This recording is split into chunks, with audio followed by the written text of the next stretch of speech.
Marakta niya waki problem na marakta effective way na sige mo term na song na pigani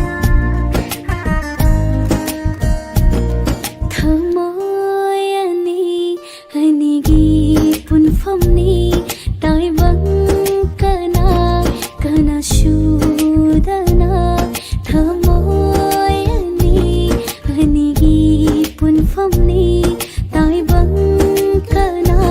kana shudana nungsiwari tana nanggi mai thonging ja ore thangi ngasiri ai bu kayang nungsiwa nang tani rigi thamoy khangbi ba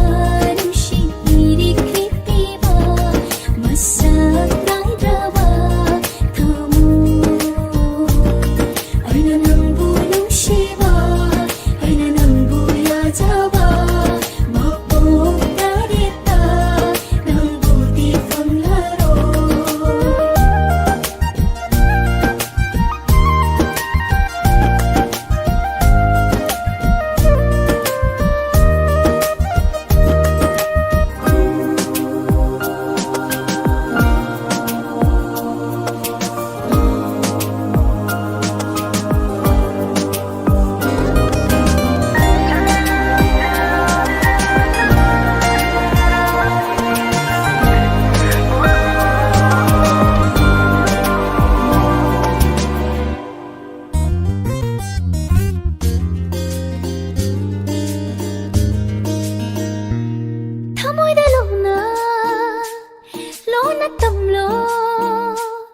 tamgi khanba wa hairo tambiro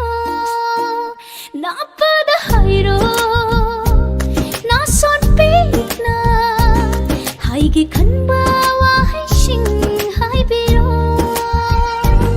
mau hello ebasu sakhallo wa hairuna madurai ge wa pathaba ngani mau hello ebasu sakhallo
ꯑꯩꯒꯤ ꯋꯥꯔꯤꯁꯤꯅ ꯂꯣꯟꯅ ꯆꯤꯛꯅ ꯊꯝꯁꯤ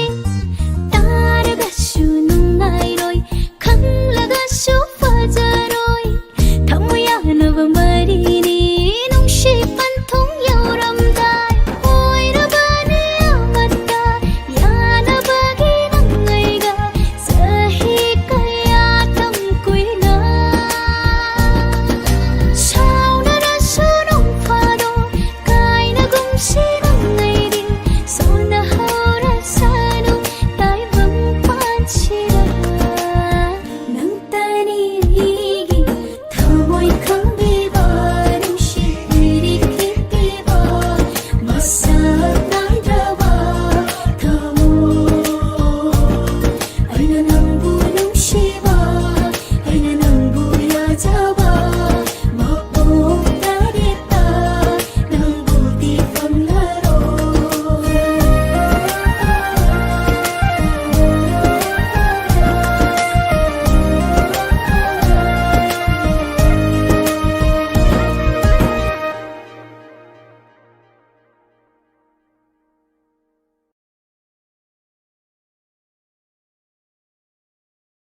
ꯐꯖꯕ ꯄꯨꯝꯕꯗꯒꯤꯁꯨ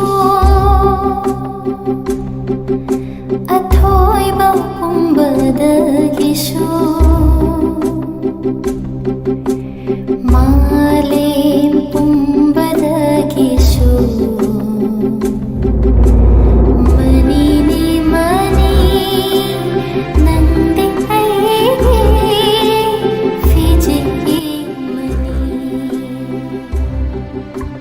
ꯃꯌꯥꯝꯅ Kangleipak ꯃꯄꯥꯎꯒꯤ live streaming ꯑꯁꯤꯕꯨ ꯌꯦꯡꯕꯤꯔꯒ ꯃꯌꯥꯝꯅ like ꯀꯃꯦꯟ ꯁꯤꯌꯔ ꯑꯃꯗꯤ subscribe ꯇꯧꯕ ꯀꯥꯎꯕꯤꯅꯨ ꯍꯥꯏꯅ ꯀꯪꯂꯩꯄꯥꯛ ꯃꯄꯥꯎꯒꯤ ꯁꯥꯏꯠꯇꯒꯤ ꯃꯌꯥꯝꯗ ꯅꯣꯛꯆꯔꯤ ꯃꯌꯥꯝꯗ ꯑꯩꯈꯣꯏꯅ ꯂꯥꯏꯚ ꯁ꯭ꯇ꯭ꯔꯤꯃꯤꯡꯒꯤ ꯈꯨꯠꯊꯥꯡꯗ ꯇꯥꯍꯟꯖꯔꯤꯕ ꯏꯁꯩꯁꯤꯡ ꯑꯁꯤꯒꯤ ꯃꯔꯛꯇꯒꯤ ꯃꯌꯥꯝꯅ ꯑꯄꯥꯝꯕ ꯌꯥꯎꯔꯒꯁꯨ ꯍꯥꯏꯕꯤꯔꯛꯎ ꯃꯊꯪꯒꯤ ꯇꯣꯞ 5 ꯍꯥꯏꯗꯅ ꯂꯩꯕ ꯏꯁꯩꯒꯤ ꯆꯥꯔꯇꯤꯡ ꯑꯃꯃꯨꯛ ꯂꯥꯛꯈꯤꯅꯤ ꯑꯗꯨ ꯃꯇꯝꯗꯨꯗ ꯍꯥꯞꯆꯔꯛꯀꯦ ꯃꯌꯥꯝꯅ ꯅꯨꯡꯉꯥꯏꯕꯤꯔꯒꯗꯤ ꯂꯥꯏꯛ ꯁꯤꯌꯔ ꯁꯕꯁꯀ꯭ꯔꯥꯏꯕ ꯇꯧꯕꯤꯌꯨ ꯑꯗꯨꯒ ꯃꯌꯥꯝꯒꯤ ꯑꯄꯥꯝꯕ ꯏꯁꯩ ꯂꯩꯔꯒꯁꯨ ꯃꯊꯪꯒꯤ episode number 4ꯗ ꯍꯥꯞꯄ ꯌꯥꯅꯕꯒꯤꯗꯃꯛꯇ ꯃꯌꯥꯝꯅ ꯑꯄꯥꯝꯕ ꯏꯁꯩꯗꯨ ꯍꯥꯏꯕꯤꯔꯛꯎ ꯀꯃꯦꯟ ꯁꯦꯛꯁꯟꯗ ꯃꯁꯤ ꯍꯥꯏꯔꯒ ꯃꯌꯥꯝ ꯂꯣꯏꯁꯤꯟꯕꯒꯤ ꯃꯇꯝꯁꯨ ꯅꯛꯁꯜꯂꯛꯑꯦ ꯂꯣꯏꯁꯤꯟꯅꯕ ꯀꯥꯏꯅꯅꯕꯒꯤ ꯗꯥꯏ ꯅꯤꯖꯔꯤ ꯃꯌꯥꯝꯗꯒꯤ